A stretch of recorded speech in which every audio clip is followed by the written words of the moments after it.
যেসব বাচ্চাদের নিউট্রিশন কম বা যেসব কবুতরের নিউট্রিশন কম, তো সেসব কবুতরে একটু বাইরে থেকে এনার্জি দেওয়ার চেষ্টা করবেন, অর্থাৎ তারা যা খায় তার থেকে একটু বেশি খাবার দেওয়ার চেষ্টা করবেন।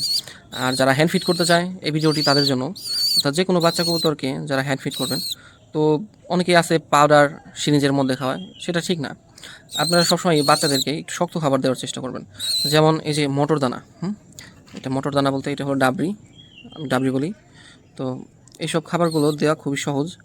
তো আর এগুলোতে প্রচুর পরিমাণে পুষ্টি উপাদান আছে।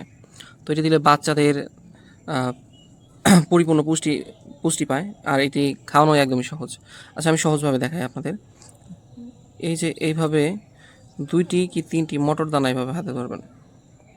এই যে আমি যেভাবে ধরলাম, এভাবে 3টি মটর দানা হাতে ধরবেন।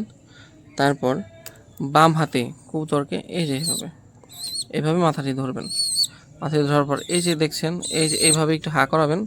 হা করানোর পর মুখের মধ্যে এইভাবে দিয়ে দিবেন। শেষ। বাচ্চা নিজে নিজে খেয়ে ফেলবে। আমি আবার দেখাই। যাদের 3টি করে পারবেন না তারা 2টি নেবেন অবশ্যই। তো যার যেভাবে সুবিধা হয় এভাবে ধরবেন। এভাবে ধরে মুখটা একটু হা করে মুখের মধ্যে ছেড়ে দিবেন। এই যে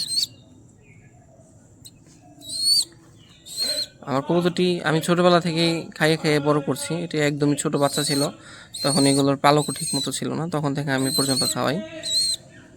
তো এটা আমার হ্যান্ড টেম হয়ে গেছে। দেখেন খাবার জন্য কেমন করে।